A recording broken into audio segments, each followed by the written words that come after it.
This morning, we're looking at gender equality and prospects. Gender equality remains a major global conversation, but how much progress have we truly made and what lies ahead for us women? Today, on the conversation, we explore the realities, challenges, and future prospects of gender equality with Coach Funmi Omotoso, an organizational psychologist and success coach. You're welcome. Thank you very much. You're very pretty. I have to add that. And you are so beautiful too. It's nice to have you. Thank you. So let's begin by understanding, what really is gender equality and what should it truly mean to people or to women? Gender equality. Truth be told, gender equality is not about competition between man and woman or female and male gender. It's not about rivalry, but it's about collaboration. It's about development. Because when every sector or every stakeholder in the economy is given a fair chance, then we'll have a more successful economy, we'll have a better inclusive government, we'll have so many beautiful things. We'll even have happier homes and happier people. It's like an economy standing, or it's like a car standing on two legs, or maybe a bike with one leg, where we don't have the two representatives that should be well represented. So that is what gender inequality is like. It's about development. Okay. When the equality is about development, it's not just about competition. It's not about rivalry. It's about development. It's about giving everybody a fair chance, a fair opportunity to explore their God-given talents and skills. I like the fact that you have unlabeled men as the problem, behind gender inequality. Let's now look at our women ourselves, women to women. Do women really support women when we're talking about gender equality? Well, I believe it's getting better.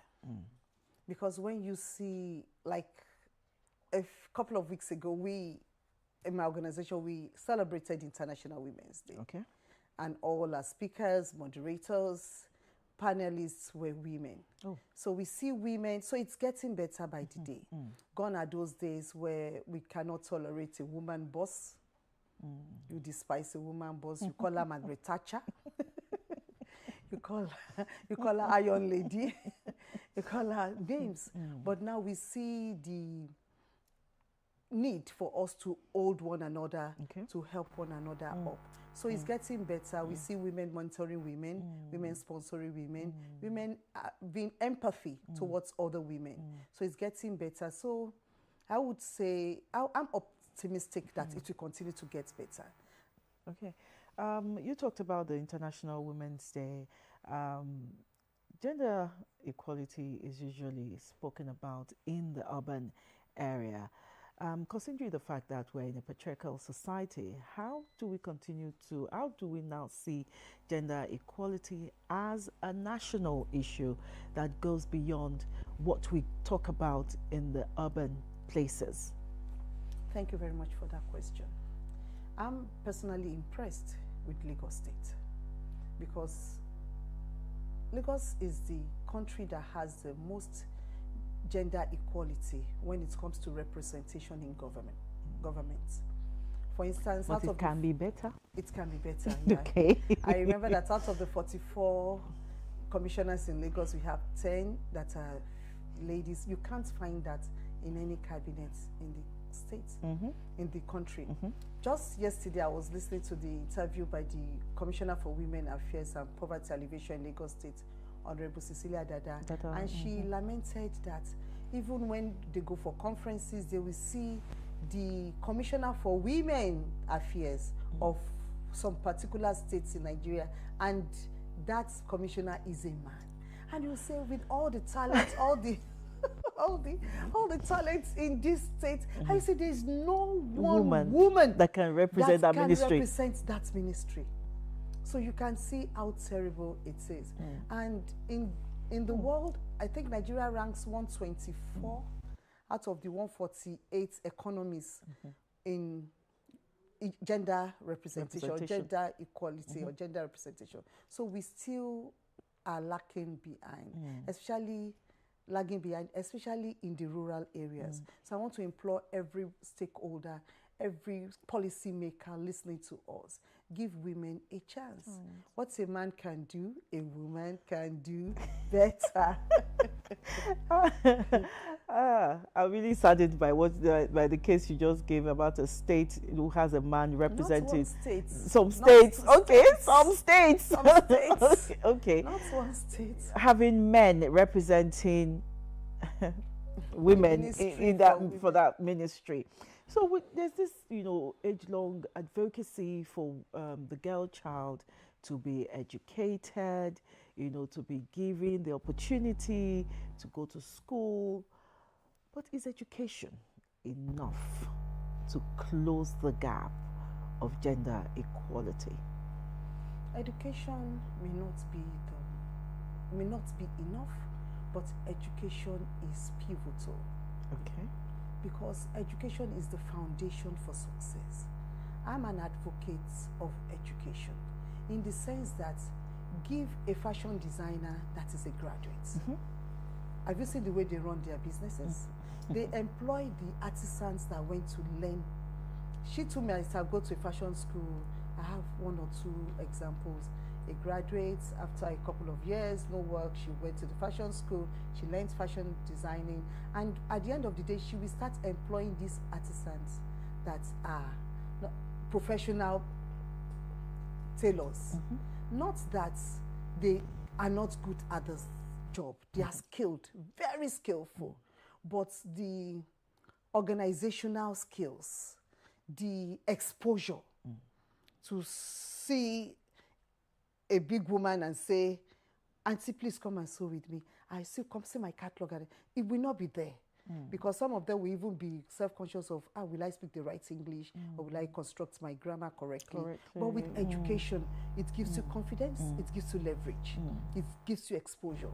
So education is very fundamental, education is very crucial.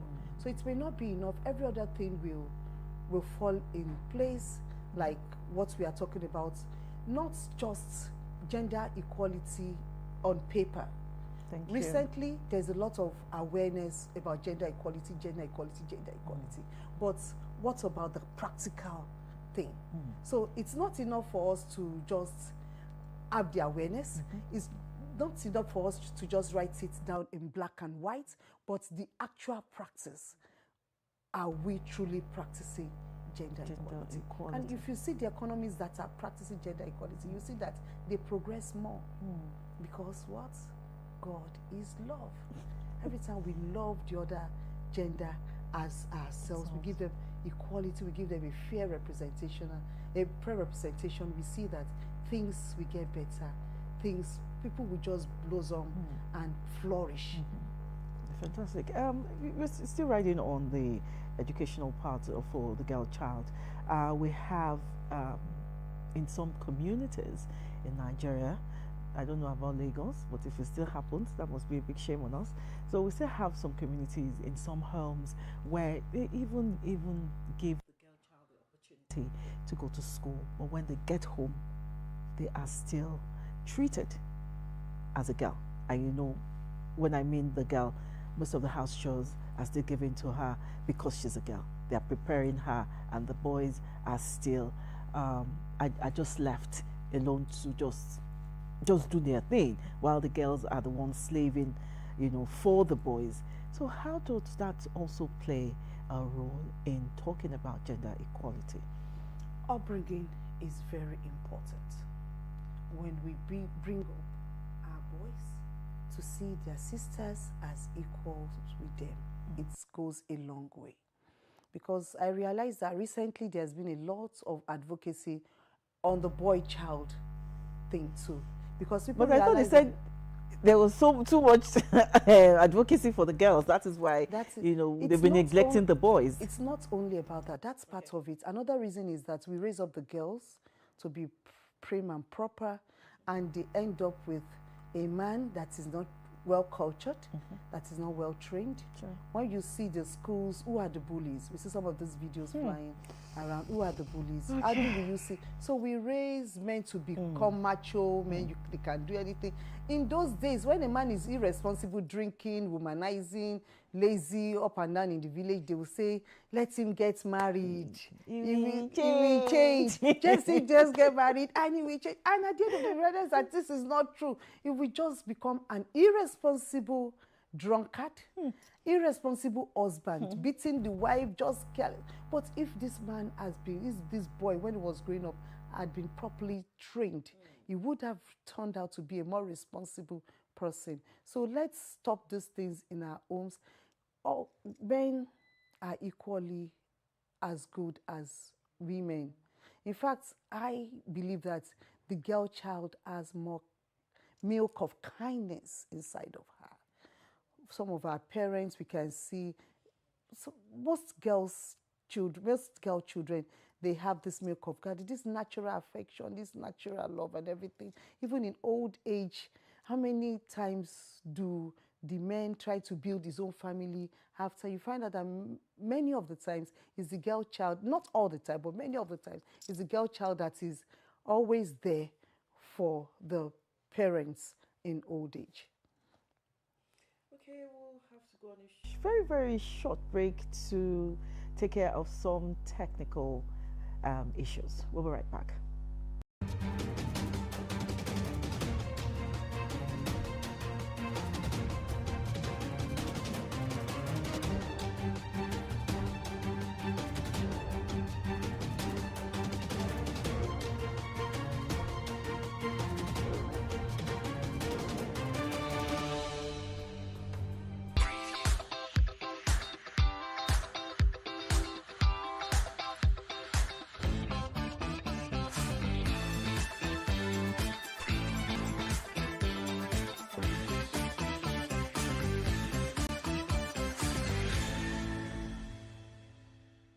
Lagos State now.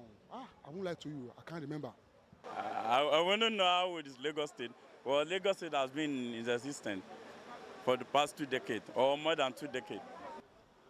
I can't really remember how old is Lagos State, but from what I can say, Lagos has been an ancient city. Around probably 56, 57, I guess. 1969. No, go to your record now. Shut the born in 1969. When you go to calculator, tell you the age.